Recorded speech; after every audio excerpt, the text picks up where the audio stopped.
I'm not even set.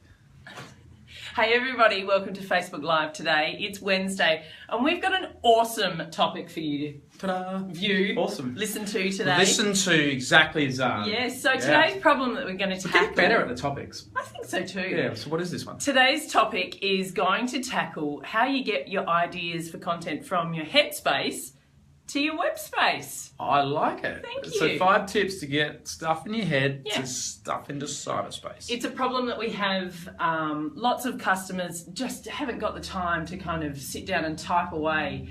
So these are 5 easy tips to get cracking and get it out of your head and onto your screen. So let's kick it off, Adam. Welcome. Thanks. Yeah. So sorry. Big problem for many business owners, executives, and clever people, because the thing is that they have all these incredible ideas and ways to do things, but they're really time poor. And so as a result, a lot of the great ideas don't actually make it to the website. And so now content marketing is really powerful, because what you're actually doing is providing answers to customers' questions. You're creating solutions to problems. You're providing ways and means to get over impediments and challenges. And so usually the business owners and people in positions of power and executive people have got the answers, but they don't have the time or the mechanism necessarily or the processes to get those answers onto the website. Now, why this becomes a huge problem is as consumers get more power, they're able to do more research on web, and they are comparing your business to other businesses who are providing that information. So you've got to have good information. You've got to be solving the problems of the customers. You may have the answers in your head, but how, Zan, do you get the answers out there through the page? And that's what today's all about. Fantastic. Now, you speak with first-hand experience, because back when we flipped our ad agency into what we are today, it's a HubSpot Platinum Partner. Thank you. Yeah. You effectively, single-handedly wrote 400 pages of content. Correct. Now, that sounds like an arduous task, and I know that it in fact was, but you used some excellent tips to help. I did, and this is a really good way to do it. So dictation, right? It's an oldie but a goodie. Now, of course, the software has evolved. No longer are we the little tape machines and flip it over to a secretary to type. Not anymore, no. It's all about your mobile phone using some apps, and there are a couple which we tried out, which allow you to actually go ahead and just talk as you commute home. And so I personally use Drag and Dictate, and just the simple Apple iPhone headphones, but of course it can be any headphones with a microphone built in, and you sit there and talk your ideas. And so you just simply take the problems and the challenges of the day and go ahead and answer those questions. And using Drag and Dictate, if you speak in a clip tone, then you will find that it will translate it better. Got that? And from there, it will translate that to text, and voila, you've got a pretty handy piece of prose. Now, that prose will typically end up at about 90-odd%. Yes, not too bad. So what I would do is then put that into Grammarly, which would actually quickly assess the grammar, whiz through it, change it, and then read it properly, fix it. It takes about 10 minutes. Throw it into Hemingway, another great app, which will actually give you an understanding of what sort of difficulty it is to read your piece of prose, which is typically you want to be around year 7, year 8 level. And then from there, you've got the whole thing done. So that would result in literally hundreds of words, literally created 100, hundreds of words, and then be a blog, be a page, and importantly, be a comprehensive answer to your customers' questions. Fantastic. Now, an awesome time to do that is when you're making the commute to work or home from work. If you're not listening to a podcast and you've got some time to kill, a really good opportunity to spend however long your commute is just jotting those ideas down verbally. Yeah, and the thing is, you can do it, just walk into a room at the office that's empty and just go hard. So that's not unusual. I just go into a room where no one was and just go nuts for 5 or 10 minutes, and you get the answer. So now, obviously, I can talk underwater for Australia. So, but I think that's why you have to do it so slowly. Yeah, exactly. Because you talk fast. Correct. Okay, so this is a good tip. Yeah. Number 1. Drag and dictate and then get it transcribed. Number two, okay, so just webinar it up, right? So webinars are a really good way to get a lot of information across to your audience. So what you do is you just set up a landing page. Of course, HubSpot makes this super easy. Set up the landing page, call out to the world that you're going to have a webinar, run the webinar, and record the webinar. So we use GoToMeeting. There's lots of fantastic software tools out there that do this. But what that allows you to do is either take some slides or screen record, record your voice, and then you can get that content and use that as evergreen content. Now, webinars are fantastic because 45 minutes of content can easily be sliced up into 9 different solutions depending on the structure you've got. So it could end up being 9 5-minute solutions, which are very, very consumable on the web and do make a big difference. Now, the other cool thing about that, Zan... I was going to speak, but no, you go. No, you go. No, you don't. It's about... So the thing I love about webinars is that it's also, so it's content on your website, but it's also a piece of gated content. Yes. So you've got a couple of swings at it here. You're gaining email addresses. Yep. You're giving some really, really valuable information. Yep. And then you can convert it into Gated. site pages Absolutely. or blogs. Fantastic. Yep. And if you Love hate the it, you can webinar. throw it away and do it again. Yeah. That's the other thing. Yeah. So you've got control over it. And if you need some help around what you would do a webinar on, we're more than happy to give you some ideas absolutely. on. So webinars are great. We love them. And, don't be scared if you know them there because you're still going to record it and somebody will watch it at some stage. Oh, someone will hook you. Yeah, good point. Okay, yeah. All right, number 3, and this is one that we're clearly on the bandwagon with. It's Facebook Live. Tell us, Adam, how can Facebook Live get your ideas from your headspace to your webspace? That's an excellent point, Zan, and we're obviously live right now. So this is our process. So we don't really mind if there's no one watching, but there is someone today, so thank you very much for watching. But what we do is we go ahead and take this video from Facebook Live. First of all, we share it and promote it and have a good time with it on Facebook. That's one thing. But then we go ahead and download the movie, send the movie across to Wistia, which is embedded on our website. So Wistia is kind of like YouTube for business without the ads and the bounce off to other people's site.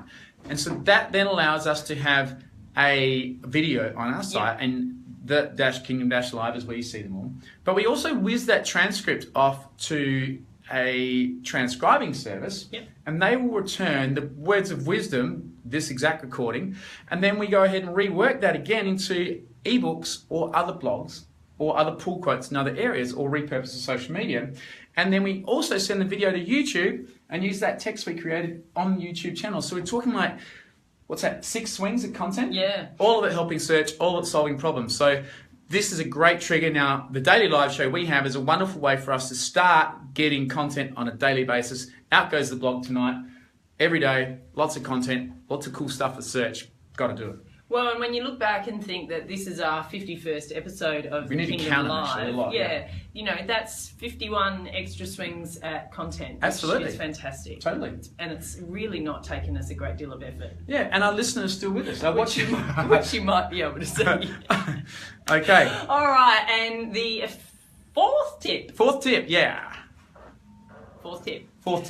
Prepare your list of questions. We talk about this all the time, and I know you're probably getting sick of hearing it, but it really, really helps. Yep. Prepare your list of questions, engage your staff, get them on board, start, having them actually write some pages. This is the cheat. Number 4 is a cheat. So what you do is you actually go ahead and think of all your questions you've got, and then put them in a Google Doc or a shared Office 365 or whatever cloud text program you've got, and then go ahead and ask everybody in the office to go and answer them.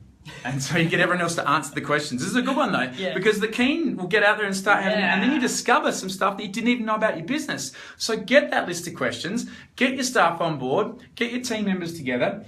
Better still, whack it in a boardroom with some laptops and a glass of red and have a fun time, but get all the answers out, and I can guarantee you that you will get some surprise answers you never thought of. Yep. And before you know it, you've got a whole bunch of text, a whole bunch of content which you can put onto your website. Every one of those questions becomes a page. Every one of those pages becomes an answer to a customer's questions. And every time a customer goes to that, they build trust. They trust your business more, and they're one step closer to saying, yes, I want to do work with you. And also, you don't have to worry about answering them again because you can direct your customer to those website pages. So another really cool tip here, and this has got a little bit of a social media bent on it, is go to your Facebook page or your Twitter account and have a look at some of the things that the people are asking when they're on your pages. Nice, like it. So that's like 4.2. Snuck in there. So you can then take those points and actually talk about them in your Q&A answers page. That's excellent. Wow. I like that, Zan. Thank you. I learned something from today's show. Look, I do that for a couple of our clients. No doubt you're a across it. All right, number 5. This is a great one. This is no better way to do a team building exercise than an internal blogging competition. Adam, tell us about some of your experience. I love the internal blog competition. We've got one starting next week. Have we? Yeah, absolutely. Fantastic. So, internal blogging competition, set some parameters, set a deadline, give the staff 5 to 7 days, let them go ahead and create a blog, have some fun with the brand, loosen the strings a bit on the actual creative license, and then from there, if you have HubSpot like obviously we do, you can go ahead and have the staff promote that blog. Yeah. And the person who gets the most hits on the web pages can win, but it doesn't have to be that sophisticated. You can just have fun with it and judge it. And what's really cool about that, Zan, is 1, people take pride in their organisation. 2, we definitely get some interesting stuff we never thought of before, absolutely every single time. 3, you discover some hidden talents. Occasionally you come across some really good stuff, which is like, wow, we didn't know that the coffee making person could write. Yeah. We don't have one of those, but you never know. And also, the staff get to learn the tools and get engagement in the process and feel much more a part of it. And they do like it when their website page goes up and there is some fame associated. Exactly. So remember, have a good prize. Don't be stingy. Yep. And then from there, you're going to get some content which is going to work out well. Now, if it doesn't work for the website, that's okay. You can rework it. You get a free swing at it. Into something. Exactly. Yeah, awesome. Okay, so there you go. There's 5 tips. Pretty easy. Nothing too taxing there. No. First one, transcribe. Dictate and then have your ideas transcribed. Love it. Number 2 was a webinar idea with the landing page. Gate it so that you harvesting email addresses as well. Number 3 was Facebook Live, as we're doing now. Number 4, have your list of Questions? Q's and A's. Q's and A's. Are you on the quiz again? And of course, number 5, an internal blogging competition. Really handy tips, Adam. Thanks for that. App of the day, I know you've got one for us. Hit us up. Look, app of the day is Drag and Dictate. The reason why I chose Drag and Dictate, now these guys have been around for a long time. These I remember them from Nextbyte days. Absolutely. They've had microphones, headsets, $400,000 programs. But these days, $2.99 from the App Store, you can get the Drag and Dictate. $2.99? $2.99, yeah. Oh my gosh. You can get Drag and Dictate happening, and that's on your phone. And the Apple microphone works very well. I have tried some other lavaliers, what do they call those things? Lapel mics? Yeah, lapel mics. And the Apple mic works really well to get very clear recording. So those two things go really well together. Give it a try and you can actually start getting some really good power. But of course you can, if you've got an Apple iPhone, you can use Siri, Google Talk. It also works. Not as good, but it does work. Give it a try. The transcribing stuff works really well. Awesome, fantastic. Thank you very much. Thanks to you also for joining us today, having trouble speaking. If you'd like to see any of our previous episodes, you can do that by heading to our website, which is thekingdom.com.au/the-kingdom-live. Keep your feedback coming. We look forward to hearing from you, and we will see you tomorrow. Bye.